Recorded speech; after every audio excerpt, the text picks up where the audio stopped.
बिस्मिल्लाहिर्रहमानिर्रहीम सैयदुना करीमुन सल्लल्लाहु अलैहि वसल्लम। अस्सलाम वालेकुम सेकंड ईयर क्लास। आज हम अपने नेक्स्ट चैप्टर को कंटिन्यू करेंगे अपने लेक्चर्स में और देखें तो मैंने स्मार्ट सिलेबस की कॉपी आपके साथ यहाँ पे शेयर की हुई है। इसमें देखें तो chapter number 14 macromolecules full chapter जो है वो आपके सिलेबस में से एक्सक्लूड कर दिया गया। ठीक है, तो इसमें से हमारा कोई टॉपिक नहीं है स्मार्ट सिलेबस का। नेक्स्ट अगर हम चैप्टर 15 की बात करें तो फिर उसमें क्या है वो देखते हैं। चैप्टर 15 में अगर आप देखें तो आपके पास है ये element essential for plant growth 15.3 topic है। फिर क्लासिफिकेशन ऑफ फर्टिलाइजर और सीमट फर्टिलाइजर को हमने डिटेल से पढ़ना है। इसके लिए जो पेजेस आपकी बुक में मेंशन्ड हैं वो हैं 292 से लेकर 299 तक। अब इन पेजेस के साथ ही हम कंटिन्यू करेंगे। तो हमारा जो पहला टॉपिक है लेक्चर 1 चैप्टर नंबर 15 का वो ये है element essential for plant growth. जैसे इंसानों को न्यूट्रिएंट्स यानी ग़िज़ाई अज्जा की ज़रूरत होती है, इसी तरह पौधों को भी न्यूट्रिएंट्स की ज़रूरत होती है। हम लोग जो न्यूट्रिएंट्स हैं वो मुख्तलिफ खुराक की सूरत में खाते हैं, लेकिन पौधे जो है वो ज़मीन से लेते हैं। यानी पौधों को अपनी सेहतमंद ग्रोथ के लिए जो न्यूट्रिएंट्स की ज़रूरत होती है उन न्यूट्रिएंट्स को हम एसेंशियल न्यूट्रिएंट्स कहते हैं। और एसेंशियल न्यूट्रिएंट्स वो वाले न्यूट्रिएंट जिनमें खास तरह के एलिमेंट हों, यानी the element essential for plant growth, वो एलिमेंट वो अनासर जो पौधों की नश्व नुमा के लिए ज़रूरी हों can be classified as micro nutrients and macro nutrients. Micro nutrients वो होते हैं जो बहुत कम मिकदार में चाहिए, और मैक्रो न्यूट्रिएंट यानी वो एलिमेंट होंगे जो हमें ज़्यादा मिकदार में चाहिए। तो देखें पहला जो है वो आपका है वो देख लें और उसके बाद फिर आगे बढ़ते हैं। तो पहला न्यूट्रिएंट माइक्रो न्यूट्रिएंट क्या लिखा हुआ है? ट्रेस एलिमेंट जो थोड़ी मिकदार में चाहिए। The nutrient which are required in a very small amount, वो न्यूट्रिएंट जो हमें बहुत कम मिकदार में चाहिए for plant for growth of plant, पौधे की बढ़ोतरी के लिए, इन्हें हम माइक्रो न्यूट्रिएंट्स कहते हैं। और इन माइक्रो न्यूट्रिएंट्स में, इन माइक्रो एलिमेंट्स में जो हमें कम मिकदार में चाहिए, कौन कौन से एलिमेंट शामिल हैं? Boron, copper, iron, manganese, zinc, molybdenum and chlorine. Only minute amount of these elements are needed. सिर्फ चंद मिकदार, बहुत थोड़ी मिकदार ही इन एलिमेंट की हमें जरूरत पड़ती है फॉर हेल्दी प्लांट ग्रोथ, सेहतमंद पौधों की नशोनुमा के लिए। And it may be dangerous to add too much quantity, यानी ये खतरनाक भी हो सकता है कि हम उसकी ज्यादा मिकदार डाल दें, बिकॉज क्योंकि they are poisonous in larger quantities, वो ज्यादा क्वांटिटी में क्या होते हैं? पॉइजनस होते हैं, जहरीले होते हैं। ठीक है, these are generally required in quantities ranging from 6 grams to 200 gram per एकड़। 1 एकड़ जमीन, जिसमें आई थिंक इसे पंजाबी में किला भी कहते हैं, और आई थिंक इसमें कोई 8-10 कनालें होती हैं। कनाल, एक कनाल में 20 मरले होते हैं और आई थिंक 160 के करीब मरले बनते हैं। लेकिन बहरहाल 1 एकड़ में इनकी मिकदार सिर्फ 6 ग्राम से लेकर 200 ग्राम। 6 ग्राम तो बहुत थोड़ी सी मिकदार है। 200 ग्राम तकरीबन ये एक पाव से 50 ग्राम कम होता है। ठीक है, पाव में जो हम 2 बार डालते हैं ना, एक 200 ग्राम का होता है और एक 50 ग्राम का होता है। तो इसका मतलब है कि आप छोटा जो 50 ग्राम वाला है वो खत्म कर दें तो वो 200 ग्राम है, हमें इतनी ही मिकदार में ये चाहिए। नेक्स्ट अगर आप देखें तो दूसरी किस्म के हैं मैक्रोन्यूट्रेंट। मैक्रोन्यूट्रेंट की अगर बात करें तो nutrient which are required in large amount for growth of plant, यानी वो न्यूट्रेंट जो पौधों की नशोन्मा के लिए ज्यादा मिकदार में चाहिए आर कॉल्ड मैक्रोन्यूट्रेंट। और इसमें कौन से एलिमेंट शामिल है? Nitrogen, phosphorus, potassium, calcium, magnesium, sulphur, carbon, hydrogen, oxygen. और ये जनरली कितनी क्वांटिटीज में रिक्वायर्ड होते हैं? 5 किलो से लेकर 200 किलो तक पर एकड़ में चाहिए हमें, यानी ये ज्यादा मिकदार में। ठीक है, अब नेक्स्ट जो आपका टॉपिक है कि ये जो आपने अब ये तो डिसाइड कर लिया कि हमें पौधों के लिए कौन से एलिमेंट चाहिए, और ये पौधों के लिए जो एलिमेंट्स हैं हम किस सूरत में देते हैं जमीन को, वो हम उसे फर्टिलाइजर की सूरत में देते हैं। तो इसका मतलब ये हुआ कि फर्टिलाइजर में क्या क्या जरूरियात हैं, रिक्वायरमेंट्स ऑफ द फर्टिलाइजर, यानी फर्टिलाइजर कैसी होनी चाहिए जो हमारे इन न्यूट्रिएंट्स की कमी को क्या कर सके, पूरा कर सके। देखें आगे लिखा हुआ है, every compound of desired element can not be a fertilizer. मतलब आपको चाहिए पोटाशियम, आपने पढ़ा हुआ ना, पोटाशियम इज मैक्रोन्यूट्रिएंट, पोटाशियम की फर्टिलाइजर चाहिए, तो पोटाशियम का हर कंपाउंड फर्टिलाइजर के तौर पर हम इस्तेमाल नहीं कर सकते। तो फिर हम किन कंपाउंड को एज ए फर्टिलाइजर यूज करेंगे पोटाशियम के? ठीक है, उनमें क्या क्या चीजें होनी चाहिए वो हम यहाँ पे डिस्कस करेंगे। देखें ना, the desired element should be present in compound in a water soluble form, यानी हमें वो जो एलिमेंट जो हमें चाहिए जिस कंपाउंड में मौजूद है वो हमें किस सूरत में मिलना चाहिए? वाटर सोलुबल फॉर्म में, यानी ऐसा कंपाउंड होना चाहिए फर्टिलाइजर ऐसा कंपाउंड होना चाहिए उस खास एलिमेंट का जो हमें चाहिए जो पानी में क्या हो, सोलुबल हो। पानी में हल होगा तो पौधे उसे आसानी से पानी के साथ ले लेंगे, क्योंकि पौधे पानी को जज़ब करते हैं जड़ों की मदद से, रेडिली आसानी से अवेलेबल टू द प्लांट, ताकि पौधों को वो वाटर सोलुबल फॉर्म में पौधों को आसानी से दस्तयाब हो। आगे, the compound employed as a fertilizer, पहली प्रॉपर्टी क्या होगी? Water soluble. अब दूसरी रिक्वायरमेंट फॉर द फर्टिलाइजर क्या है? The compound employed as a fertilizer should be stable in soil, यानी जब वो मट्टी में शामिल हो जाए तो वहां पे खराब ना हो, टूटे ना, ठीक है, डिकम्पोज ना हो, ठीक है, दूसरों के साथ रिएक्शन ना करे, बल्कि क्या हो, स्टेबल हो। As well as in storage, यानी मट्टी में भी स्टेबल हो और जहां पे हम इसे स्टोर कर रहे हैं वहां पे भी स्टेबल हो। मतलब क्या है कि इट शुड नॉट बी डेलिक्विसेंट, ये नरमो नाजुक नहीं होना चाहिए। डेलिक्विसेंट का मतलब क्या आता है? नरमो नाजुक। And set to hard stony material with time, और set to hard stony material with time, और वक्त के साथ ये सख्त पत्थर की तरह का मटेरियल ना बने, यानी सख्त ना हो, जमे ना। ठीक है, दो प्रॉपर्टीज हैं। Above all of it should be cheap to manufacture, और तीसरी रिक्वायरमेंट क्या है? इसे बनाना क्या हो, आसान हो। तो अब यही रिक्वायरमेंट्स जो हैं वो पॉइंट्स की सूरत में उसने बता दी हैं। पहली क्या है? एसेंशियल रिक्विसाइट्स, जरूरियात फॉर गुड फर्टिलाइजर क्या? Nutrient element present in must be readily available to the plant, वही पौधों के लिए आसानी से क्या हो, दस्तयाब हो वो गजाई अंसर या गजाई एलिमेंट जो फर्टिलाइजर में मौजूद होना चाहिए। दूसरी जो प्रॉपर्टी होनी चाहिए इस अच्छी फर्टिलाइजर की, it must be Fairlie soluble in water, ये पानी में काफी हद तक हल हो। That is thoroughly mixed with soil, ताकि वो जमीन में मुकम्मल तौर पर क्या हो सके, मिक्स हो सके। It should not be injurious to plant, ये पौधों के लिए खतरनाक नहीं होना चाहिए। इंजूरियस, खतरनाक। इट शुड बी चीप, ये सस्ता होना चाहिए।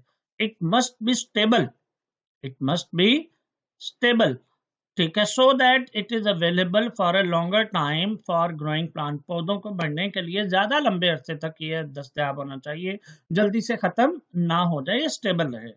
ठीक है, आहिस्ता आहिस्ता पौधे से जज़ब करें। It should not alter the pH of soil, इसे जमीन की पीएच को चेंज नहीं करना चाहिए, यानी उसमें एसिडिक फर्टिलाइजर या बेसिक फर्टिलाइजर नहीं होनी चाहिए। ठीक है, बाय रेन और वाटर, बारिश के साथ या पानी के साथ, it should be converted into the form which is plant can assimilate easily, यानी पानी के साथ या बारिश के साथ ये इस शक्ल में कन्वर्ट हो कि पौधे इसे आसानी से इसिमिलेशन पता है आपको क्या होती है? इसिमिलेशन जो है वो बायोलॉजी की एक टर्म है, जैसे खुराक को डाइजेस्ट करना, खुराक को इसिमिलेट करना, ठीक है। डाइजेस्टेड खुराक को अपने जिस्म का हिस्सा बनाना इसिमिलेशन कहलाता है। तो यहाँ पे भी फर्टिलाइजर ऐसी होनी चाहिए जो पानी या बारिश के साथ इस फॉर्म में कन्वर्ट हो कि पौधे उसे आसानी से अपने जिस्म का हिस्सा बना सकें, ठीक है। नेक्स्ट अगर आप बात करें तो क्लासिफिकेशन ऑफ फर्टिलाइजर, फर्टिलाइजर कितनी किस्म की होती हैं, ये भी आपके स्मार्ट सिलेबस का पार्ट है, देख लें। मैं आपको 15.4, ठीक है, और लिखा हुआ है क्लासिफिकेशन ऑफ फर्टिलाइजर, ठीक है। तो बात करें तो fertilizer are classified according to the nature of element like nitrogen, phosphorus and potassium which they provide to the soil, मतलब फर्टिलाइजर को क्लासिफाई किया जाता है अकॉर्डिंग टू एलिमेंट, एलिमेंट के मुताबिक। मसलन जो एलिमेंट आपको चाहिए, नाइट्रोजन चाहिए, फास्फोरस चाहिए फर्टिलाइजर से, या पोटाशियम चाहिए, उसके बेस पर इसके तीन अकसाम है। नाइट्रोजीनियस फर्टिलाइजर यानी वो फर्टिलाइजर जो नाइट्रोजन प्रोवाइड करती हैं, फॉस्फेटिक फर्टिलाइजर जो फास्फोरस प्रोवाइड करती हैं, पोटाशियम फर्टिलाइजर जो पोटाशियम क्या करती हैं, वो प्रोवाइड करती हैं। अब इनके बारे में बड़ी अहम बात, इंडिविजुअली हम इन क्लासिफिकेशन को डिटेल से पढ़ेंगे, और आपको सबसे पहले पता होना चाहिए कि नाइट्रोजीनियस फर्टिलाइजर क्या होती हैं। ये वो फर्टिलाइजर हैं जो पौधे या जमीन को क्या दें, नाइट्रोजन दें। अब सवाल ये पैदा होता है कि पौधे या जमीन में नाइट्रोजन की फर्टिलाइजर की जरूरत क्यों पेश आती है? क्योंकि नाइट्रोजन जो है वो पौधों की ग्रोथ के लिए किस तरह अपना किरदार अदा करता है, हमने उसको डिस्कस करना है। तो पहले हम देखें कि नाइट्रोजन पौधों को क्यों जरूरी है, ये इंपॉर्टेंस ऑफ नाइट्रोजन है। अगर आप इसको यहाँ पे एक छोटी सी हेडिंग बनाना चाहें तो यहाँ पे आप लिख सकते हैं importance of nitrogen to plants, ठीक है, ये पौधों के लिए, प्लांट्स, ठीक है। तो पौधों के लिए इसकी नाइट्रोजन की अहमियत क्या है? Nitrogen is required during the early stage of the plant, पहली इसकी इंपॉर्टेंस क्या है कि वो पौधे की इब्तदाई स्टेज में, यानी उसे इब्तदाई मरहले में ऑफ ग्रोथ, नशो नमा के बहुत जरूरी है, for development of stems and leave, तने और पत्ते की बढ़ोतरी के लिए, डेवलपमेंट बढ़ोतरी के लिए, ठीक है। पहला हो गया कि ये अर्ली स्टेजेस में तने और पत्तों की डेवलपमेंट के लिए जरूरी है। दूसरा इसकी इंपॉर्टेंस क्या है, it is the main constituent of protein. अब नाइट्रोजन देंगे तो प्रोटीन बना सकेंगे ना पौधे, क्योंकि प्रोटीन क्या है, नाइट्रोजन रखने वाला ऑर्गेनिक कंपाउंड है। तो इसका मतलब है कि नाइट्रोजन होगी तो पौधे प्रोटीन को भी सिंथेसाइज कर सकेंगे, बना सकेंगे। तीसरी important, it impart green colour to the leave, ये पत्तों को सब्ज रंग भी देता है।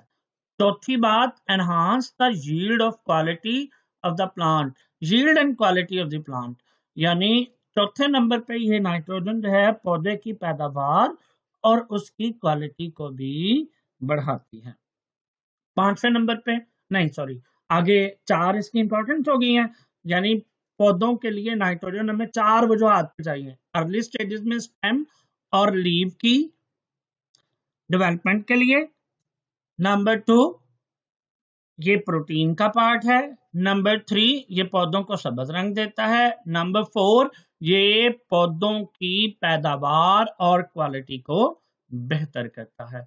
Some of the example of nitrogen fertilizer कौन कौन सी हैं? Ammonium sulphate, calcium ammonium nitrate, basic calcium nitrate, calcium cyanamide, ammonia, ammonium nitrate, ammonium phosphate and ammonium chloride, and सबसे अहम क्या है, यूरिया।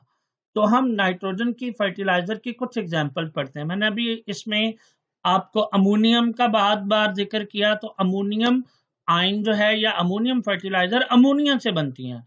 तो अब ये जो अमोनिया है, जब आप इसे फर्टिलाइजर के तौर पर यूज करते हैं तो कैसे यूज करते हैं, ठीक है, हमने उसको देखना है। तो देखें, अमोनिया एज ए फर्टिलाइजर, जी, ammonia is used in liquid state, यानी ये माय हालत में, इसको लिक्विड में कन्वर्ट करके, which all the other fertilizer are used in the, while all other fertilizer are used in the solid form, यानी ammonia जो है वो लिक्विड फॉर्म में, बाकी तमाम सॉलिड फॉर्म में इस्तेमाल होती है। All nitrogen fertilizer except calcium nitrate, sodium nitrate and potassium nitrate make the soil acidic, यानी तमाम नाइट्रोजन की जो फर्टिलाइजर हैं वो जमीन को एसिडिक बनाती हैं, ठीक है। But this acidity can easily be controlled, ये इसको कंट्रोल किया जा सकता है बाय लाइमिंग। लाइम क्या होता है? कैल्शियम ऑक्साइड का पानी, कैल्शियम हाइड्रोक्साइड को पानी में हल कर दें, सॉरी, कैल्शियम ऑक्साइड को पानी में हल करें, कैल्शियम हाइड्रोक्साइड बनेगा, उसे लाइम वाटर कहते हैं। उस लाइम वाटर को जमीन पे फैला देंगे बाय एडिशन ऑफ लाइम, वही बात जो मैंने आपको बताई है, एट रेगुलर इंटरवल, बाकायदा वक्फों के बाद, ठीक है। तो इसका मतलब ये हुआ कि ये जो अमोनिया है ये भी हमारी जमीन को एसिडिक बनाती है, और एसिडिक बनाने की वजह से हम इसकी एसिडिटी को कंट्रोल भी कर सकते हैं लाइमिंग करके। लाइमिंग मतलब कैल्शियम हाइड्रो ऑक्साइड फैलाकर जमीन में, वो भी खास या बाकायदा वक्फों के बाद जब हम उसमें लाइमिंग करते हैं तो ये एसिडिटी खत्म हो सकती है, कंट्रोल हो सकती है। Next, liquid ammonia has become an important fertilizer for the direct application to soil। ये लिक्विड अमोनिया जो है वो बड़ी अहम फर्टिलाइजर है जमीन को डायरेक्ट लगाने के लिए, एप्लीकेशन टू सॉइल, जमीन को डायरेक्ट देने के लिए, और इसमें 82% नाइट्रोजन होती है। और इसको कैसे इंजेक्ट करते हैं? इंजेक्ट मतलब नोजल्स होती हैं जो स्प्रेयर होते हैं, उनकी नोजल को जमीन के अंदर दंसाते हैं, जैसे हल चलाते हैं ना, उन हलों के साथ हम नोजल्स लगा देते हैं, उसी तरह की होती हैं।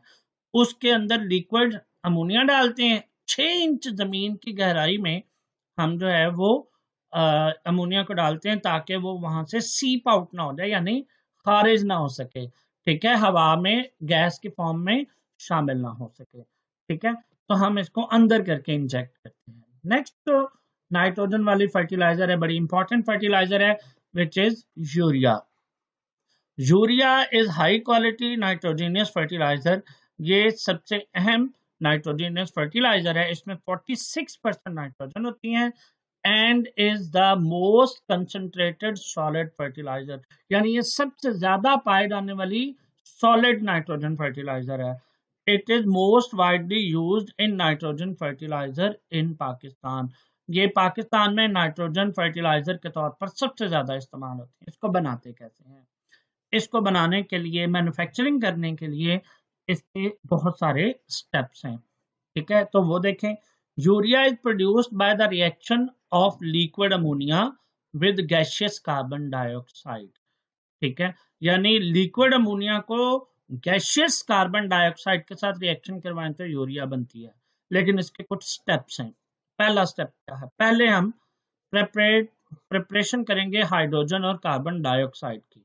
देखो, अमोनिया बनाने के लिए पहले में हाइड्रोजन की भी जरूरत है, ठीक है। तो सबसे पहले हम हाइड्रोजन बनाएंगे, फिर कार्बन डाइऑक्साइड बनाएंगे, इसका मतलब ये साइड पे ओके। अब पहले स्टेप में जो हाइड्रोजन बनाई है उसको लिक्विड नाइट्रोजन के साथ जो हवा से हम हासिल करेंगे, उनका हाइड्रोजन और नाइट्रोजन के रिएक्शन करके दूसरे स्टेप में हम क्या बनाएंगे? अमोनिया बनाएंगे। फिर अमोनिया और पहले स्टेप में बनने वाली कार्बन डाइऑक्साइड को रिएक्शन करवा के अमोनियम कार्बामेट बनाएंगे। फिर अमोनियम कार्बामेट को गर्म करके यूरिया बनाएंगे। फिर यूरिया के अंदर जो लिक्विड है उसको खत्म करेंगे, कंसंट्रेट करेंगे, एंड देन हम उसको दानेदार प्रीलिंग, दानेदार शक्ल में लेके आएंगे, फिर इसको स्टोर करेंगे, और ये पूरा प्रोसीजर है।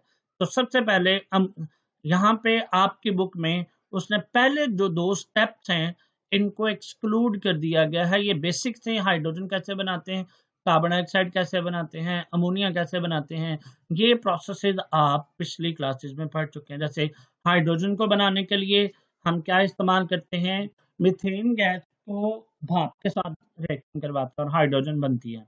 इसी तरह लोहे को भाप के साथ रिएक्शन करवाएं तो हाइड्रोजन बनती है। इसी तरह कार्बन डाइऑक्साइड बनाने के लिए हम क्या करेंगे, कैल्शियम कार्बोनेट को गर्म करेंगे तो कार्बन डाइऑक्साइड बन जाएगी। और ये कार्बन डाइऑक्साइड की प्रिपरेशन आपने वो जो सोडियम बाइकार्बोनेट की तैयारी चैप्टर नंबर 16 10th क्लास की केमिस्ट्री की बुक में भी आपने इसको वहां से देखा था कि कार्बन डाइऑक्साइड कैसे बनती है। फिर उसके बाद अमोनिया कैसे बनाते हैं, अमोनिया नाइट्रोजन, हवा की नाइट्रोजन, वहां से उसको सेपरेट करते हैं, डिस्टिलेट करते हैं, डिस्टिलेशन करने के बाद नाइट्रोजन की हम उसके हाइड्रोजन के साथ रिएक्शन करवाते हैं, खास कैटलिस्ट की मौजूदगी में, हैबर्स प्रोसेस, एक अमेरिकन स्टूडेंट था हैबर्स, वहां से हम ये इंशाल्लाह आप लोग इनऑर्गेनिक में भी अमोनिया की तैयारी पढ़ेंगे तो उसमें आप लोग इसको डिटेल से डिस्कस कर लेंगे। तो इसका मतलब है कि पहले दो स्टेप तो बेसिक थे, उसको उसने यहाँ पे शामिल नहीं किया, दूसरे दो तीसरे स्टेप से वो स्टार्ट कर रहा है। पहला है तीसरा स्टेप जो है वो यानी ओवरऑल बुक के मुताबिक पहला, लेकिन ओवरऑल तीसरा स्टेप है preparation of ammonium carbonate. Gaseous carbon dioxide को मिक्स करते हैं अमोनिया के साथ, किस वॉल्यूम के रेशो में, 1 और 2 की, यानी एक सपोज करें मिनिमम अमाउंट में या लीटर की फॉर्म में 1 लीटर कार्बन डाइऑक्साइड और 2 लीटर अमोनिया, इसको रिएक्टर में मिक्स करेंगे और आपके पास क्या बनेगा, ammonium carbamate, and that is called ammonium carbamate. ठीक है, फिर उसके बाद अमोनियम कार्बामेट को जो आपकी बुक के मुताबिक चौथा स्टेप है यूरिया कैसे बनाते हैं। मैंने अभी आपको बताया कि इसको डिहाइड्रेट करेंगे, गर्म करेंगे, गर्म करने पर आप यहाँ पे यूरिया बना लेंगे, पानी निकल जाएगा ना। फिर उसके बाद जो यूरिया का सोल्यूशन हासिल हुआ है इसको कंसंट्रेट करेंगे, मतलब उसको गाढ़ा करेंगे बाय एवेपोरेशन, एवेपोरेशन करके section, where water is evaporated, जहां पे पानी को एवेपोरेट किया जाता है by heating with steam, steam की मदद से गर्म करेंगे, पानी बुखारात बन के उड़ जाएगा अंडर वैक्यूम खला में, two evaporation stages where by 99.7% urea melt, कि दो तरह से हम दो मरहलों में एवेपोरेशन करेंगे और इस तरह आपके पास 99.7% प्योर अमोनिया जो है वो क्या हो जाती है, मेल्ट हो जाती है, इज ऑब्टेन्ड, और फिर इसको पंप किया जाता है प्रिलिंग टावर में। प्रिलिंग मतलब दानेदार शक्ल में दान। मैंने हम लोग दाऊद हरक्यूलस एक यूरिया बनाने वाली कंपनी है, उसको शेखुपुरा रोड पे हमने विजिट किया था, तो वहां पे हमने प्रीलिंग का प्रोसेस भी देखा था कैसे होता है। बड़ा सा टावर होता है और टावर के ऊपर जैसे आपके घरों में वॉशरूम में शावर लगे होते हैं ना, उसी तरह के शावर लगे होते हैं। ठीक है, लिक्विड यूरिया को उन शावर्स में डालते हैं, जब शावर को ऑन करते हैं तो वो ड्रॉपलेट्स की फॉर्म में लिक्विड अमोनिया नीचे आती है, लेकिन नीचे से उसको देखो यहाँ पे लिखा हुआ है molten urea is spread at prilling tower, spray किया जाता है by means of prilling bucket, prilling bucket की मदद से, जैसे वो जो घरों में शावर नहीं होता है वैसी एक बकेट होती है, वेयर इट इज कूल्ड, जहां पे हम इसे ठंडा करते हैं। कैसे, मैंने अभी आपको बताया नीचे से गर्म हवा भेजते हैं, rising by air rising upward, जो नीचे से ऊपर उठती है। मोल्टन ड्रॉपलेट्स इस तरह सॉलिडिफाइड होते हैं in the form of Grylls, Grylls का मतलब होता है दानेदार शक्ल में। यूरिया प्रिल्स इज दस प्रोड्यूस्ड, इस तरह यूरिया की जो दानेदार शक्ल है वो हासिल होती है, और इधर सेंट टू बैगिंग सेक्शन, यहाँ से बैगिंग सेक्शन में भेज दिया जाता है, या बल्क स्टोरेज, बल्क स्टोरेज में बड़े बड़े स्टोरेज की फॉर्म में भेज दिया जाता है, उसको जगह पे भेज दिया जाता है। तो अब इसको पूरे यूरिया की सिंथेसिस के अगर आप पूरे मेथड को देखें तो उसमें देखें वही compression of carbon dioxide, carbon dioxide को कंप्रेस करते हैं, अमोनिया को दोनों को मिलाकर कार्बामेट कंडेंसेशन के टॉपिक में लेकर आते हैं, कार्बामेट कंडेंसेशन की डिकम्पोजिशन करते हैं, वहां से यूरिया बनता है, यानी पानी का निकालें जब डिहाइड्रेट करें, फिर इसको दो स्टेजेस में एवेपोरेट करते हैं, फिर इसे कंडेंस करते हैं, और फिर उसके बाद प्रिलिंग टावर में लेके आते हैं, फिर प्रिल्ड यूरिया को स्टोरेज या बैगिंग में लेके जाते हैं। तो ये पूरा प्रोसेस जो है वो आपने से याद करना है। ठीक है। नेक्स्ट तो नाइट्रोजन फर्टिलाइजर है, आज के लिए है 24 मिनट हो चुके हैं, लेकिन बहरहाल आज इसको कंप्लीट कर लेते हैं नाइट्रोजन फर्टिलाइजर को, फिर हम फास्फोरस फर्टिलाइजर को अगले लेक्चर में देखेंगे। ठीक है, तो देखिए अमोनिया, अमोनियम नाइट्रेट, ये भी नाइट्रोजन फर्टिलाइजर है। अब ये कैसे बनाते हैं, उधर यूरिया का भी आपने सिंथेसिस देखी, तो ये बड़ा सिंपल सा रिएक्शन है, हम न्यूट्रलाइजेशन रिएक्शन कहते हैं, एसिड बेस रिएक्शन करवाते हैं। अमोनिया बेस है, नाइट्रिक एसिड एसिड है, इन दोनों की न्यूट्रलाइजेशन रिएक्शन से अमोनियम नाइट्रेट बनती है। ठीक है, अब आफ्टर न्यूट्रलाइजेशन इसमें जो पानी होता है उसको एवेपोरेट कर दिया जाता है। The solid ammonium nitrate is melted, उसको मेल्ट किया जाता है एंड देन सेपरेट डाउन, और ऊपर से नीचे इन अ टॉल टावर, लंबे से टावर में नीचे को स्प्रे करते हैं।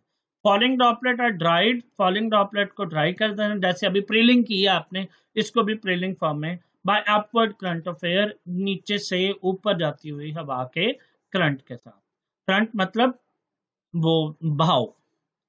Next, fertilizer solidified as a tiny hard pellets, यानी छोटी छोटी सख्त गोलियों की फॉर्म में आ जाती हैं, hard prills, and prills of the fertilizer are free from dust, ये डस्ट से आज़ाद होते हैं, इजी टू हैंडल, और इनको आसानी से हैंडल किया जा सकता है, and easy to spray on the field, और स्प्रेड ऑन द फील्ड, और फिर आसानी से दानेदार शक्ल में हम आसानी से फील्ड यानी खेतों में इसे स्प्रेड कर सकते हैं।